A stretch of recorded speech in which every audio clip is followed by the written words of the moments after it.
लोगों के लिए स्किल डेवलपमेंट शुरू हुआ है, वो इस विषय में है कि आप आत्मनिर्भर कैसे बने।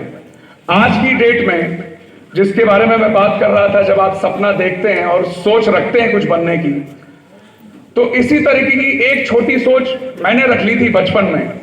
और तब हम शायद जानते हो, बंटू भैया हैं यहाँ पे, बंटू भैया हैं, मैं 120 किलो का था, 120 किलो का, और तब सोच रखता था कि मैं हीरो बनूंगा। आप विश्वास कर सकते हैं? यह विश्वास मैंने तब रखा जब तमाम लोग थे ये बोलने के लिए कि तुमने अपनी शक्ल देखी है, तुम लगते हो अदनान सामी, है ना। तो अदनान सामी के रूप में ही मैंने अपने आप को सोचा, चलो मैं अदनान सामी बन जाता हूं। तो हमने अदनान सामी जैसा डांस किया 6वीं कक्षा में, सबसे आगे खड़े होकर तेरी ऊंची शान है मौला, वो वाला एक गाना था। तो सिंधिया स्कूल में हम पहले ही घुसते साथ ही वहां पे कोरियोग्राफर बन गए, डांस सिखाने वाले। एक 6th क्लास का आदमी ने खुद डांस कोरियोग्राफ किया और मंच पर अपने आप को दिखाया। 7वीं कक्षा में हमें एक्टिंग का और चस्का लग गया। एक्टिंग क्यों लगा? क्योंकि मैं बचपन से चाहता था कि ऐसे काम में आगे बढ़ूं जो चुनौतीपूर्ण हो। आसान काम करना, एक पढ़ाई लिखाई सब करते हैं, सब पढ़ के क्या बनना चाहते हैं, वो सोच आपकी 10वीं तक आपकी विकसित हो जाती है कि मैं पुलिस कर्मी बनना चाहता हूं, मैं क्या बनना चाहता हूं। और यही जीवन में एक उद्देश्य आपको भी तय करना है कि आज आप क्या करना चाहते हैं। अगर आज आप चाहते हैं कि मैं नर्सिंग का कोर्स करूं या नर्सिंग में आगे बढ़ूं, मैं किसी हॉस्पिटल में काम करना चाहती हूं, तो उस दिशा में आज हमारे पास ऐसी चीज उपलब्ध है। दोस्तों, जब सपना देखा था तब ये जो फोन नाम की चीज है आपके पास नहीं होगी, लेकिन आज बहुत अच्छी चीज है। हर एक के पास वो मोबाइल फोन है जो सारी सूचनाएं आपके घर तक दे देगा। आप किसी भी डिपार्टमेंट में कुछ भी बनना चाहते हैं, सिर्फ आपको गूगल पे ये लिखना है आप क्या चाहते हैं और क्या बनना चाहते हैं, उसकी सारी जानकारी आपको गूगल दे देगा। लेकिन उन भटके हुए राहियों का क्या, जो मोबाइल में और कुछ देख ही नहीं रहे हैं सिवा एंटरटेनमेंट के।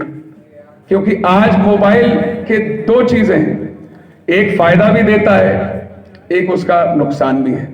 फायदा क्या है कि आप पढ़ाई के रूप में उसे उपयोग कर लें तो आपका वो गैजेट बन जाएगा, जिसे क्या बोलते हैं, ब्रह्मास्त्र।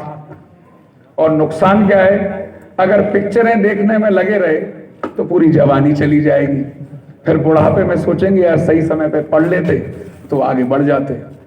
तो यही आप लोगों का यही समय है जिसमें आप सोच निर्धारित करें।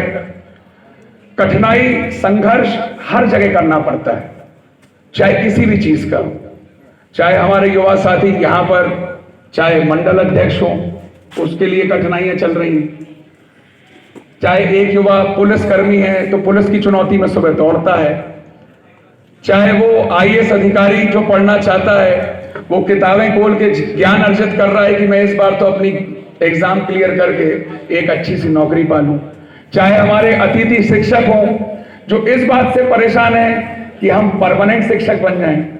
तो कठिनाइयां और चुनौती जीवन का दूसरा नाम है, और इस कठिनाइयों चुनौतियों को किस तरीके से मुस्कुराते हुए आप आगे बढ़ के निभाते जाओ, वो आपका काम है। अब उस पे आगे कैसे बढ़ोगे? सबसे पहले अमल कर लो कि करना क्या चाहते हो।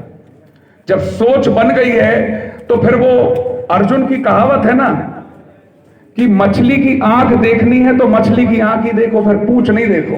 ये कहानी पता है आप लोग को? नहीं पता। ये कहानी महाभारत के उस समय की है जब द्रोणाचार्य ने एक एक करके सभी लोगों को बुलाया। हाँ, चिड़िया की आंख वही, फिर बाद में मछली की आंख फोड़ी। हाँ, तो चिड़िया, बहुत बढ़िया। अच्छा लग रहा है कि आज आप लोगों की आवाज आ रही है और सुनाई कुछ सुन रहा हूं मैं, आप लोगों के मुंह से भी कुछ सुनाई दे रहा है, तो बहुत अच्छा लगता है जब चर्चा दोनों तरफ होती है कि आप लोग भी अपनी कुछ प्रश्न रखें और हम उन पे चर्चा करें।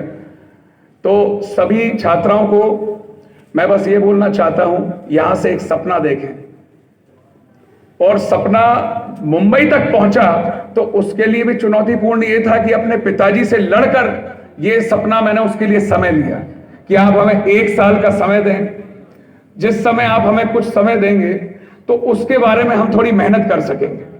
जब 2013 का वक्त था, जब किसी कारणवश मंत्री जी, विधायक जी 100 वोटों से हार गए थे, तो वो समय था मेरे पास कि मैं कुछ अपना समय कहीं और दे सकूं, क्योंकि पिछले 20 साल से मैं जानता हूं हमारा पूरा राजपूत परिवार आपके बीच सदा उपस्थित रहता है, चाहे कोई भी कार्यक्रम हो, चाहे कोई भी प्रोग्राम हो। वो ऐसी बात नहीं है कि हमने नेतागिरी का कोई प्रण ले रखा है। कोई आदमी जन्म से नेता नहीं होता।